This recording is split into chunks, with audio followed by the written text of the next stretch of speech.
Hello everyone and welcome to the SugarCRM tutorial.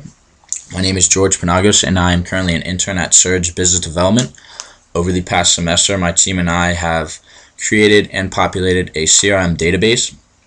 For those of you who don't know, CRM stands for Customer Relationship Management, and it is essentially a tool that companies use to keep track of all the contact that they have with their clients. Here, as you can see, is the homepage of SugarCRM, and it basically just gives you your reminders such as your calls, meetings, opportunities, and accounts.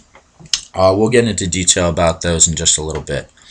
So for each of the 13 divisions of Prosper, our team has collected roughly 30 to 40 potential businesses that may be looking to donate into Prosper partnerships. They can be found under the Marketing and Accounts tab. So for the first basic task today, we'll learn how to create an account. Just come right next to your actions and click on Create an Account. Just simply enter the company name, phone number, address, and any other information that you deem fit. Once you have all information, just go ahead and click Save, and that will add the new company into the database. So when using SugarCRM, you will mainly do most of your work within the account tab itself. So for example, we're going to go ahead and click on the Wise Markets in Wyoming Valley West. And here it displays all of the relevant information that you have on the company, such as, like I said, the name, the phone number, the address, and this information can be edited at any time. Just simply click on the Edit tab, make the necessary adjustments, and then click Save, and that will update it into the database. So upon entering an account, you can, like I said, see the relevant information. What you want to do is go ahead and scroll down to first where the Activities tab is. Under Activities, the first is Create Task.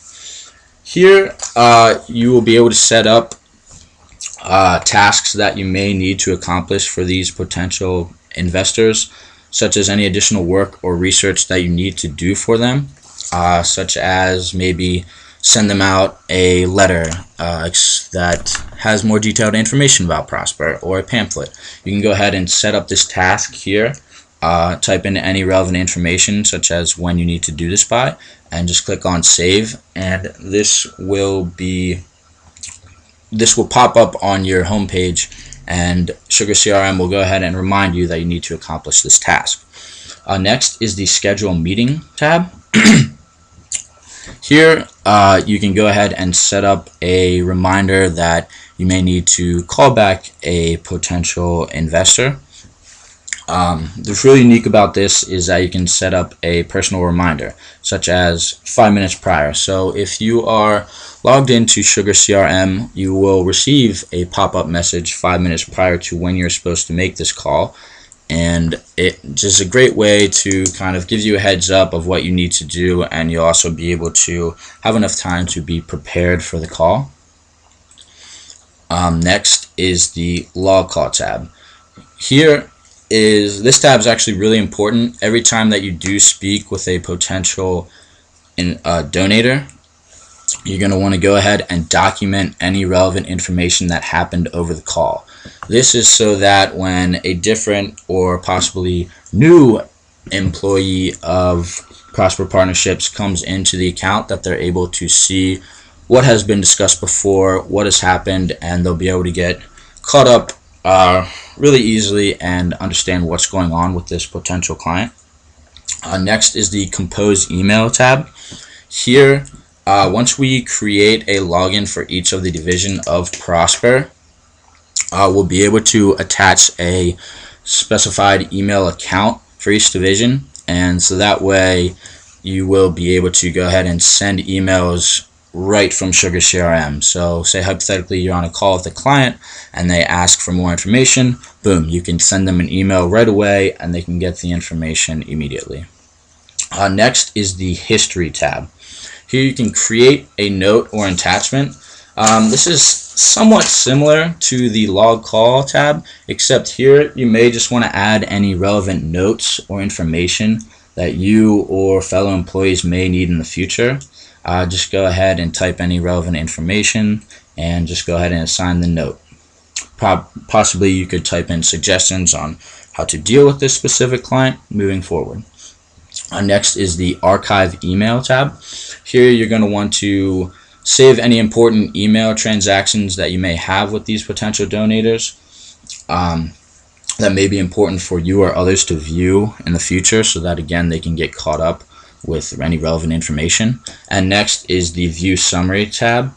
This just combines both of the previous two tabs into one and kind of gives you a timeline of any historical contact that you may have had with this client. Next is the documents tab. You just go ahead and click create, and this is where you may attach and save any relevant documents that may be related to this prospect that could be used for the future. Next is the contacts tab. Here you're going to want to create contacts. This is when you are dealing with a specific client and you do finally reach a person that you want to deal with moving forward to potentially receive a donation. You want to go ahead and enter the relevant information and phone number. That way, once you find the right person that is within the department that is able to make donations, you can go ahead and just skip talking through other people and go right to the source. Next is opportunities. This is where you want to type in any information when you receive a positive response from an individual, and that response may lead to a potential donation. This is really unique in that it is able to separate your accounts that you have within the database, and it kind of makes it more important, puts more emphasis on it because you are closer to potentially receiving a donation from them. The rest of the information, such as campaigns, leads, and organizations, those are more sales features that SugarCRM has to offer. I know with Prosper Partnerships, we're not looking so much at sales as donations. So at this point in time, you can kind of disregard those and don't really have to worry about them right now.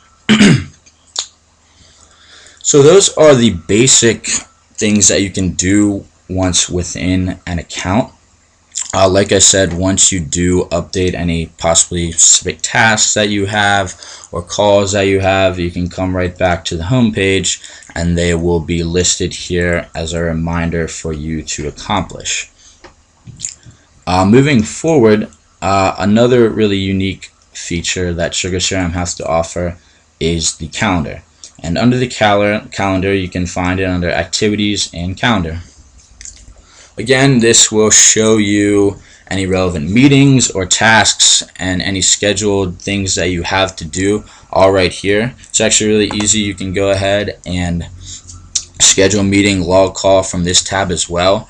This is just another way to look at all of your information and have it in one place, a bit more organized. So those are essentially the basic features that SugarCRM has to offer that I kind of thought that Prosper Partnerships would be able to use. I know there are a lot more in-depth features that more have to do with sales that I don't really see Prosper really needing. Just another note, as I had mentioned before, that we have roughly 30 to 40 businesses within each division of Prosper.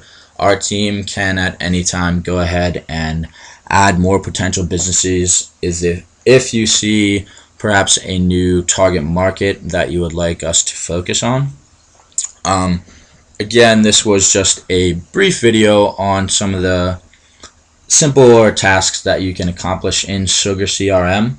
Us here at Surge are willing to answer your questions at any time, any concerns that you may have, and we will basically be here for support. Thank you very much, and please let us know if you have any questions.